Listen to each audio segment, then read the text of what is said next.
Hello, everyone. Kimsey here. And today, perfect timing. I didn't even realize that this timing might be really coincidental in time for the 4th of July. But today, I'm going to talk all about kicking sugar cravings. So for those of you that struggle with like persistent, constant cravings of sugar addiction, whatever you want to call it, this talk is for you. So we've got a few people hopping on as usual, and I know we have people that watch the replay, so that makes me really happy. I especially love it when you comment and tag me when you're watching the replay, or of course, if you're here watching live, give me a wave, give me a like, give me a something, because sometimes it just feels like I'm talking at my computer.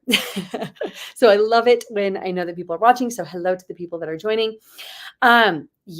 So I get asked about this all the time, what to do for sugar cravings. And I thought it would be relevant because, let's be real, when talking about how to optimize mental health and wellness, sugar is huge for a number of reasons. So before I get into it, for those of you that don't know me, hello, my name is Kimsey Bergwin. I'm an integrative nutritionist in my online nutrition and wellness practice called Progressive Health and Wellness, where I help ambitious men and women who are struggling with their mental health or performance. We take a root-caused body-mind approach to optimize physical and mental health. And I go live every Monday to share some kind of topic around integrative approaches to mental health. So sugar is a big one. So let's talk about, first of all, why sugar wreaks havoc on our mental health. Sugar disrupts our blood sugar signaling. So the brain, even though it only weighs 2% of our body weight, it gets 20% of our fuel supply and is very, very sensitive to shifts in blood sugar. So when we eat sugar, it becomes glucose, blood sugar in the body. Just so you know, those two things are interchangeable.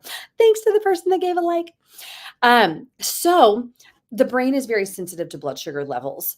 Too low, it's a Goldilocks effect. Too low, hypoglycemia is a problem. That's why if you notice with low blood sugar, some of the first things people notice are neurological in nature. Shakiness, hangry, irritability, tired, foggy, yawning, depressed, anxious, because the brain is starving. So too low is a problem, too high is a problem. Too high is inflammatory. Excess blood sugar causes what's called dendritic pruning. So it degrades neuronal connections. I mean, when you figure that's how the nervous system communicates with itself, is through neuronal connections. That's how we have mood and thought and movement and all the things. We obviously don't want those going away. And sugar prunes them. So that's a problem. It triggers glial cells, which trigger inflammation in the brain. There's a reason why Alzheimer's is called type 3 diabetes, because high blood sugar is so damaging to the brain. We can also appreciate the addictive qualities of sugar. So the reason sugar is 600 times more addictive than cocaine, I can try to find that study and link it. Rats in one study would choose sugar water over food. So it's a real battle here. But part of the reason why is because it triggers the dopamine and the dopaminergic and the opioid receptors in the brain, causing it to be not only physiologically addictive, but this is also the reason why some people might self-medicate with sugar, with eating sweets, right? They're feeling stressed, they're feeling bored, they're feeling depressed, they're feeling anxious. They eat sugar because it triggers those pathways. But because of the impact on blood sugar and on those pathways, it also just encourages eating more in general. There was a study done, for example, that looked at diet soda drinkers versus regular soda, and drinking those, even the diet soda, promoted eating more food in general. So there's a connection to not only because of the high blood sugar, the high insulin, but because of the increased caloric intake, there's also a relationship to obesity. Obesity causes inflammation in the brain and body. It's just a whole thing. I can go on and on and on talking about the damaging effects that excess sugar has on the brain. And I say excess because, sugar, we have to wasn't planning on getting into the techie side of this, but to define sugar is sucrose. And sucrose is at the molecular form. Sucrose is fructose and glucose combined together. So there's fructose and glucose in tons of food, right? We're not like healthy foods, fruits and vegetables and legumes. And, we're not going to say sugar, sugar, sugar is bad. We need it for our metabolism, but we're eating like 100 times more in modern times than we were even 100 years ago. I don't remember the exact numbers, but it's something like we used to eat like a cup of sugar over the course of a year, and now we eat like 100 pounds, or it's something like that. It's a gross increase in the amount of sugar that we're eating. And part of that is because it's also hidden in a lot of things, so there's baked goods, sure, and like candies and ice cream and like all the things. But then if you look at what high fructose corn syrup is in, so many things, fruit juices and sodas and marinara sauce and ketchup and, things that you wouldn't necessarily look at or think of as being sugar. And I'll get into some nuances about that in just a minute, but I just wanted to put it into context and give some perspective as to why the consumption has increased so much. So today, I'm going to give you the advice. Today's talk is not about why sugar is bad. Today's talk is about what you can do about it, how to help you kick the sugar addiction, because some people really struggle with it. So first, to anyone listening that is tuning in, is like, oh my God, I can't get off the sugar train. Please help me with this. Just know that I was one of you. I had a serious problem with sugar. High school, college years. Ice cream is my weakness. I would, after dinner every night, I'd get a little cup and I'd spoon out some ice cream and I'd go enjoy it. And then I'd come back and I'd get a little bit more. And then I would come back and like scrape the creamy edges off of the ice cream and just start eating it out of the tub. Uncontrollable. So I get it. And I've come a long way since then. So I'm going to share not only what helped me, but most importantly, it's going to be like we're in an appointment together, like we're in a session. And this is the advice that I give my clients. So we're going to start by talking about the emotional side. Then we're going to talk about the physiological side, why both of them have to be addressed. And then we'll get into some practical tips for supporting that. So emotionally, I mentioned about how sugar triggers the dopamine and the opioid receptors, causing it to be physiologically addictive, but also causing there to be an actual form of self-medication, right? The drugs, antidepressants, depending on the antidepressant, actually, but I should say drugs will trigger those same pathways. And it'll have a mood. It can have a mood balancing effect. It can have a distracting effect. But it can also, when we take it back to how we learn to like sugar. So for many of us, we start eating sugar as kids, right? And there's probably comforting memories connected to sugar that are often on a deeply subconscious level. Sometimes it might be conscious though. Right? Sometimes kids spent quality time going and getting ice cream out with their parents, or they did really well in school and so they get a dessert, or they had a shot at the doctor's office and so they get ice cream afterwards or a dessert afterwards. Right? So sugar and desserts are used as a reward and as soothing and as comfort and as connection. So consciously or subconsciously, many of us will still crave that form of connection, that comforting feeling through sugar. Sorry if you can hear my dog barking. I think we got a package. It's probably my Aura ring. Oh, I'm really excited. I'll tell you more about that later. So there's that piece. Then from a biological perspective, now we're starting to get kind of into the physiological side of things. Actually, before I do that, we have to also appreciate the addictive nature in the habitual side of addiction. So like for me, my mom and I would have dessert every night growing up. And then I continue that. It became habitual. I just learned to expect dessert after eating. I needed something sweet after eating. To this day, I like to have something sweet after eating. The difference is it's no longer like 8 servings of ice cream. So I've changed it, and that's what we'll talk about. So the habitual side, right? Are you used to having donuts for breakfast? Are you used to putting sugary creamer in your coffee? Are you used to having dessert after meals? That's where we look at the habitual side of it too. Now, getting into the physiological side, I think about biology, and I also like ancestrally speaking is what I mean by biology. And then I'll talk about blood sugar too. So, ancestrally speaking, taste profiles, bitter versus sweet, for example, bitter, there's a much higher likelihood that something that tastes bitter is poisonous.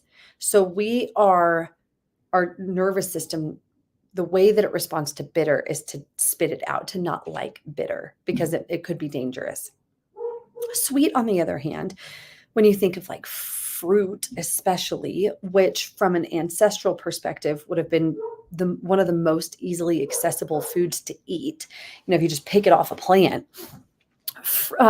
Sweet generally means safer.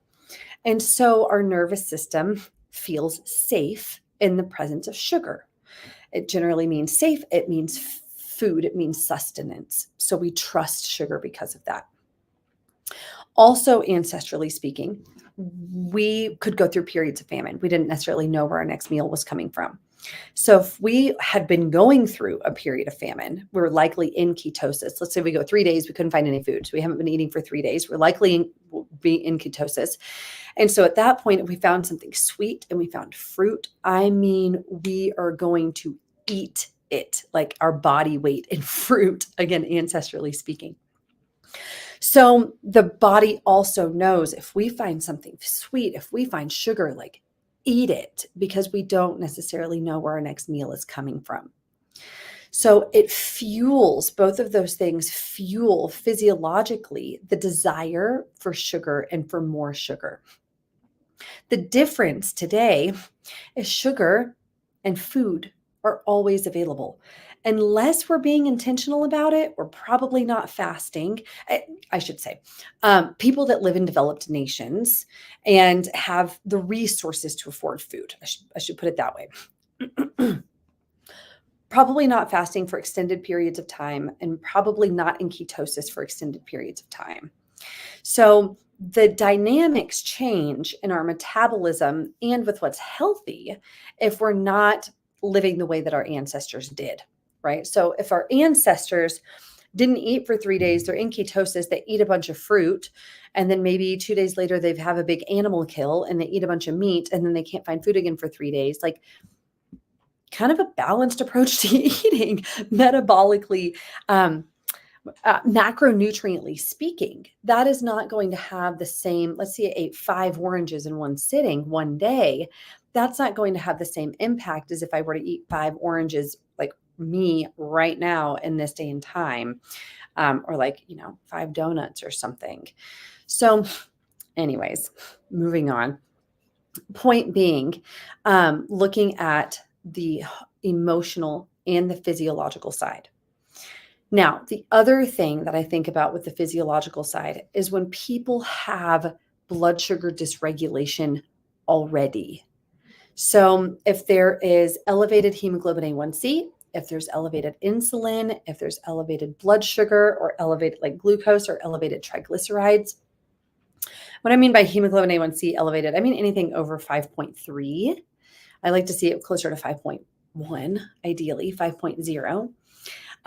But any of those would be indicative of somebody possibly having what's called reactionary hypoglycemia, where their blood sugar is doing these peaks and valleys, this roller coaster effect throughout the day, or just straight up hyperglycemia, where it's chronically elevated. Either situation, and the reactionary, during those low blood sugar episodes, the person's going to crave sugar. Again, low blood sugar could mean famine, ancestrally speaking. Sugar fixes that. So we need sugar fast. So we crave sugar. High blood sugar in somebody that's chronically elevated in the presence of insulin resistance. Ironically, what can happen with this situation is because of the insulin resistance, the cells are starving. We're literally in an overfed state, but the cells are being so bombarded by insulin that they've down-regulated their receptors, which means glucose cannot adequately get into the cell. So after a meal, in particular, people with elevated or dysregulated blood sugar will often crave sugar because that glucose is elevated in the blood, but it's not adequately getting into the cells. So sugar will like give insulin a 1-2 pump, scream at the cells with insulin to kind of force the glucose in, metaphorically speaking. So, other signs of this would be, like I was describing before, hangry, feeling ravenously hungry if you go longer than 2, 3, 4 hours without eating, craving carbs, craving caffeine, craving sugar, especially after meals, becoming very tired after eating a high carb meal like pasta, for example, are all some signs of that. So what do I do? How do I help my clients kick the sugar? A few different ways. I approach this from a few different ways. For one, we start with blood sugar. We start with balancing blood sugar, because if we can get blood sugar under control and much more balanced, where the body has steady supplies of glucose throughout the day, we are not using willpower to fight our sugar addiction. That will be make a huge weight lifted in the sugar addiction fight. So we start by balancing blood sugar. How do we do that? Some of the big things that I recommend. One, so important, break your fast with protein. So breakfast, focus on protein. That could be 2 hard-boiled, like 2 eggs scrambled with spinach and sweet potato. It could be 2 hard-boiled eggs with avocado. It could be some bacon and I don't know. I keep saying eggs. Let's go with a protein smoothie. So a protein shake blended with coconut cream and blueberries. It doesn't have to be like no sugar, no carb. I just want to make sure that it's emphasizing protein and fat with a little bit of carb. That protein and fat are slowly absorbed and create like a time released fuel supply. So you've got a steady increase of glucose, keeping blood sugar stabilized right out of the gates at the start of the day. That plus they provide amino acids. Protein provides amino acids, and those amino acids support our brain chemistry. And that supported brain chemistry is less likely to crave sugar. I should have mentioned that. The other thing, when we eat sugar, tryptophan is an amino acid that supports the serotonin pathway. Serotonin is like the I have enough, I feel good, optimistic neurochemical. And tryptophan is like the runt. It needs insulin to get passed into the blood-brain barrier. So another reason why we tend to crave carbs is to help support, get tryptophan up into the brain. But we don't have to have a bunch of sugar to do that, right? We can have a protein powder blended with blueberries and coconut cream and be effective. So break your fast with protein is huge. I generally recommend that people fast overnight for a minimum of 12 hours. Sometimes I'll recommend 14, sometimes I recommend 16. It depends on the person. But some kind of strategic fasting overnight, like I said, a minimum of 12 hours. Then start working up to skipping snacks. So start working up to fasting between meals for at least 4 hours. So for example, daily schedule might look like if you break your fast at 10 a.m. with that blueberry coconut cream smoothie I mentioned, with the protein powder for sure. And then maybe around between 2 and 3, you have, you know what? Before I get to that, I'm going to share one other tip and then I'll get to the schedule because this matters. Time limited carbohydrates. So focusing your concentrated carbs like grains, like rice and oats and quinoa, starchy vegetables like potatoes, winter squash, etc., beets, and fruit in one meal per day, and then having the rest of the meals be lower carb. So back to our daily schedule. If you were to break your fast around 10 a.m. with, let's say it's 2 hard-boiled eggs and avocado, and then lunch you have a big salad with some sweet potato and chicken and some strawberries cut up and half an apple and almond butter as a snack, like with it. And then dinner is salmon and broccoli. Then what we're doing there, and that you eat at 10, between 2 and 3, and say 6 and 7. So what we're doing there is keeping insulin low for like 90% of the day. Insulin's going to have a meaningful increase at that mid-meal, the lunchtime hour. But other than that, during the fasted and low carb meals, it's going to stay low. And that will help so much with blood sugar. So balancing blood sugar, emphasizing protein is huge. Next, I do some mindfulness meditation around this. So when somebody is craving sugar, I have them like they really want dessert, they really want chocolate. I have them pause, set a timer on their phone for 5 minutes, feel what that feeling feels like in their body. Really listen to the feeling of craving that sugar. What does it feel like? What is your mind telling you? What is the narrative? And when your timer goes off, go enjoy the dessert, right? I'm not trying to, this isn't a willpower battle. This is a tuning in with yourself exercise.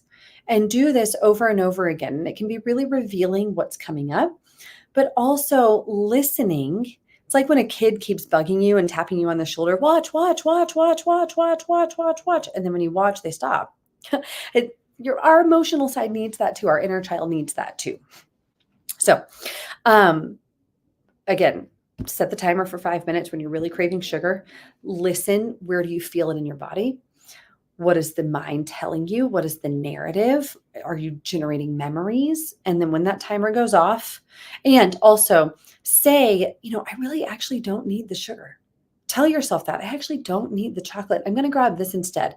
I'm going to go for a walk instead. I'm going to call a friend instead. I'm going to make tea instead. I'm going to do something else instead. Then, especially in the early phases of this exercise, when the timer goes off, go grab the dessert. But later, start setting the intention to actually move on to something else, which leads me to point 3, which is find alternatives. Find alternatives. I mentioned I still like something sweet after dinner. So I don't eat ice cream anymore after dinner, but I will have like a handful of this paleo granola that we buy, Purely Elizabeth, grain-free. It's awesome. It's not sugar-free, but it's low sugar. So I'll have like a handful of that. There are these keto cookies called Fat Snacks. I love them. There's butter in them, so they're not dairy-free, but I'll have a couple of those. There are Simple Mills makes a low sugar cookie. Siete makes a lower sugar cookie. There's Purely Elizabeth, Lily's chocolate is sweetened with stevia. So find alternatives. So you still get a dessert. I love avocado mousse. I love chia seed pudding. Find alternatives so that way you still get your dessert. It's just not sugar, right? You can still enjoy it. It just doesn't have to be sugar. All right, everyone. That's all I've got for you, actually. But seriously, focusing on the sugar and cutting out sugar, cutting out soda, cutting out donuts, cutting out refined baked goods, refined sugar is one of the biggest things that you can do for your overall health, especially your mental health, especially anybody watching this that is struggling with addiction or on the road to recovery and you're substituting with sugar, which is very common. Engaging in these exercises will help profoundly with your brain chemistry and the addiction so that you're not white knuckling the addiction, white knuckling the sobriety. It can help immensely with supporting your brain chemistry. So that's another, thing to keep in mind. And then if you struggle with mood swings or depression or anxiety, I mean, all these things, ADD especially, it could make a really, really big difference. And just keep in mind, if you are white knuckling trying to avoid sugar, it may be biochemical. And there are other things that need to be addressed than just trying to avoid sugar. Your body may be working against you. I don't like putting it that way. It's always working for you. But by supporting your body, you can support your mind too. All right, everyone. I hope that helped. Drop a question, drop a comment. If you're watching the replay, tag me in it. Let me know that you're watching it. Let me know how this resonated. Also, speaking of, so I've mentioned this before, but we are officially launching the Chaos to Calm Anxiety program. It is a 90-day program for ambitious women. We kick off in the day after Labor Day. And over the course of 3 months, myself and a therapist, her name is Jessica, we are co-facilitating this. We're splitting the month into the 3 pillars of optimal mental health, like holistic approaches to mental health.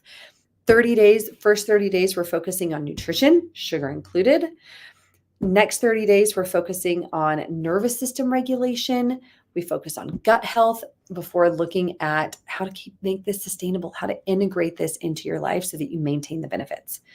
So I expect people to not only notice improvements in their anxiety, but they may notice improvements in energy, and brain fog might lift, and mental performance and sleep and weight loss and digestion and skin and menstrual cycles and all the things. So I'll drop the link. It's in this group. It's pinned to the top of my Facebook group, Holistic Solutions for Mental Health and Wellness. It's also on my website, progressivehealthandwellness.com, and I'll post it in the link on this live. All right, everyone. Thanks so much for being here. Have a great rest of your day. Happy 4th of July. Bye.